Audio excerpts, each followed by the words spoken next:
Pagdating sa bahay, diretso sa kanyang kwarto si Santa.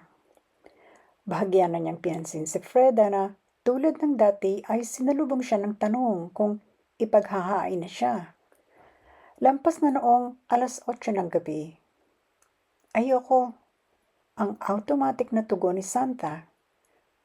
Halos hindi siya makapaghintay na matunghayang muli ang nilalaman ng mga pamphlets na kasama ng mystic oil at kandila. Mabilis na nagpalit ng damit pambahay ang dalaga at ibinuhos ang mga laman ng maliit na paper bag sa ibabaw ng kama. Pagkaraan, doon na rin siya naupo at tinutukan ang pagbabasa. Sinimulan niya sa talaan ng iba-ibang uri ng langis na mabibili sa esoterika. Nakasaad din doon kung para saan ang bawat uri. Nangunguna ang plumberry, pantawag ng salapi sa bulsa. Ang geranium para sa swerte. Myrrh para sa pag-ibig. Eucalyptus para sa pagpapagaling ng sakit. Rosette para sa pagpapalago ng negosyo. Snowball para malayo sa mga disgrasya. Wala sa loob na hinilot ni Santa ang kunot sa kanyang noo upang bumaba ang nakataas niyang mga kilay. May edukado bang tao sa loob-loob niya na papatol sa gayong pahayag ng produkto? Ngunit kung sa bagay, kaya nga may kakabit na salitang mystic ang bawat langis. Maging ang napakatalino, hindi magtatangkang ipaliwanag ang hiwaga ng kahit anong kahiwagaan. Sa mga naniniwala, walang paliwanag iyon. Itinuloy ng dalaga ang pagbabasa. May langis din para sa pagpapabait ng kapwa. May pambalanse ng emosyon na rekomendado sa magagalitin.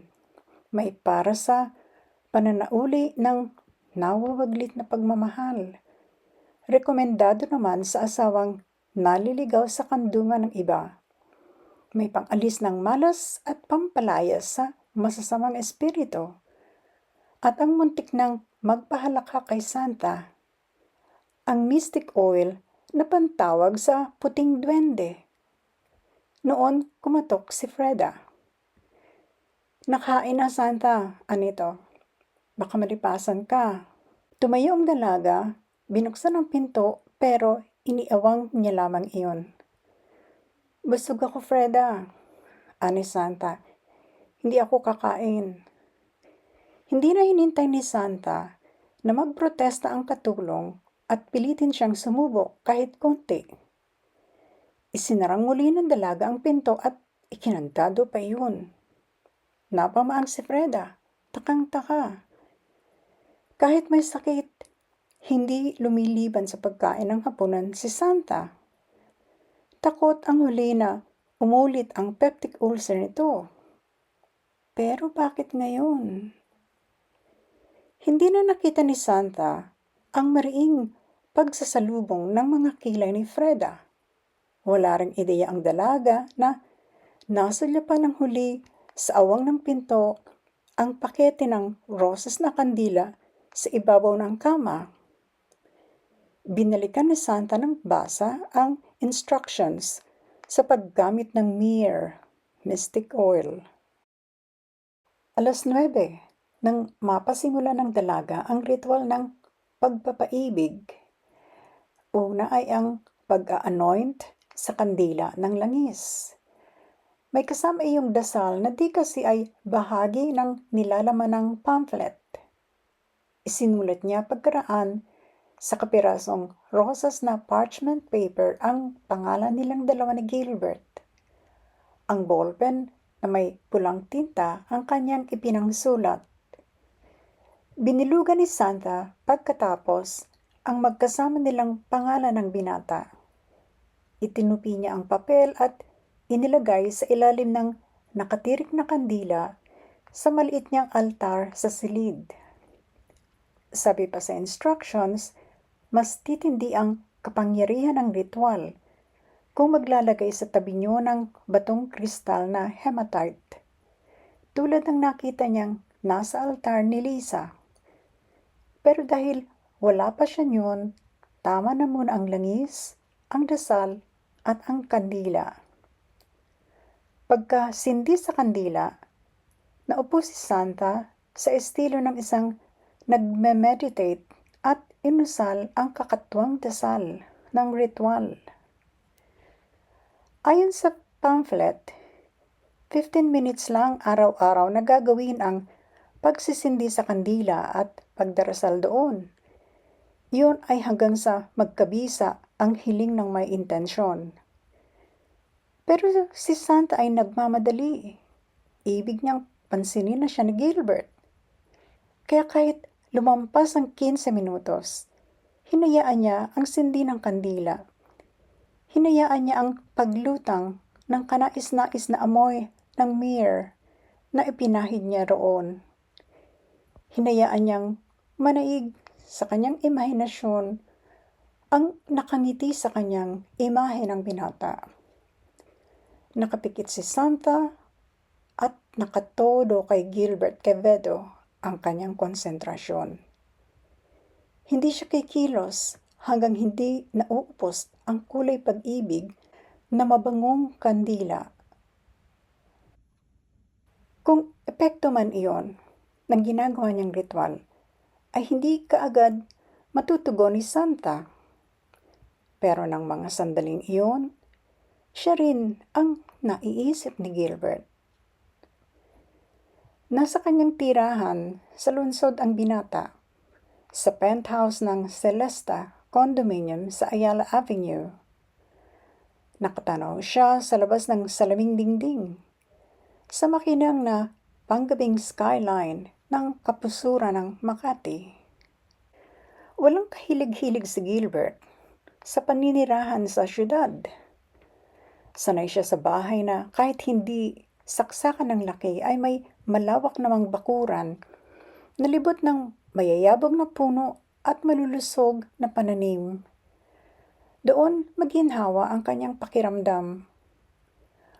Ang pagbili niya sa naturang penthouse ay para may palagian siyang matutuluyan sa Maynila kapag nag-aasikaso siya roon ng negosyo.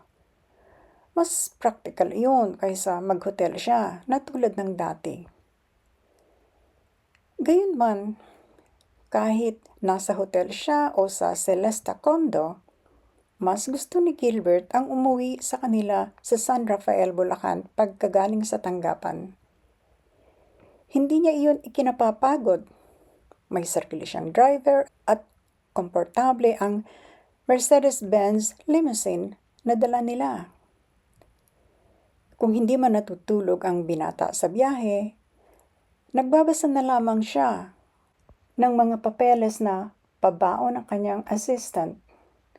Iyon ang karaniwan niyang routine. Dati. Ngayon ay hindi na. Hindi na siya palaging umuwi sa kanila. 3 ang dahilan. Unay dahil mas sumigabo ang kanyang negosyo. Sumunod ay dahil sa isa pang negosyo. Napakaliit lamang naman na kung bakit napasaksak sa kanyang lalamunan. Ang pangatlo ay dahil sa isang kawani ng bangko, si Santa. Hindi alam ni Gilbert kung ano ang apelyido ni Santa. Ang tiyak niya lamang, dalaga ito dahil walang suot na wedding ring.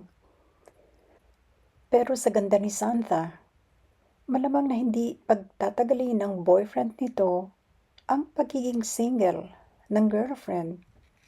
Surely, sa isip-isip ni Gilbert, nobyo ng dalaga ang bank executive na nakita niya noon na kasama nito sa kantina.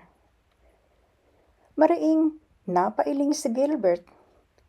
Interesado siya kay Santa. Ibig niya maging kanya ang dalaga. Ang problema lang, paano kung may-ari na ng puso nito? Tumalikod siya sa salaming dingding at binalikan ang pinag-aaralan ng tingin. Nasa maliit na basket na ratan ang mga botelya, mga produkto ng Esoterica Enterprises. Dinampot niya ang isa, ang Mere Mystic Oil, na ayon sa pamphlet na masusi niyang binasa ay pang-akit ng pag-ibig. 10:30 nang dumating si Aling Esmeralda galing sa coffee shop ng Century Park Hotel. Pagbungad pa lang niya sa salas, may kung ano na siyang nalanghap. Amoy iyon na hindi agad mahuhuli ng taong walang galing na tulad ng sa kanya. Pero komo ganoon katalas si Madame Merlina, natigilan siya. Tumingin siya sa itaas ng bahay. Noon, lumabas ng sala si Freda. Galing ito sa kwarto nito, malapit sa kusina. Sadya nitong inabangan ang pagdating ng matandang babae. Bago makapagtanong si Aling Esmeralda kung naaamoy din nito ang kanyang nalalanghap na kung ano, sinabi na ni Freda ang nakita niya sa kwarto ni Santa. And so, interesado rin pala si Gilbert Quevedo kay Santa at nag-aalangan lang siya dahil akala ng binata ay may boyfriend na ang dalaga. Matindi rin ba ang nararamdaman ni Gilbert para kay Santa? Kaya mayroon din siyang panggayuma galing sa Esoterica shop? Abangan!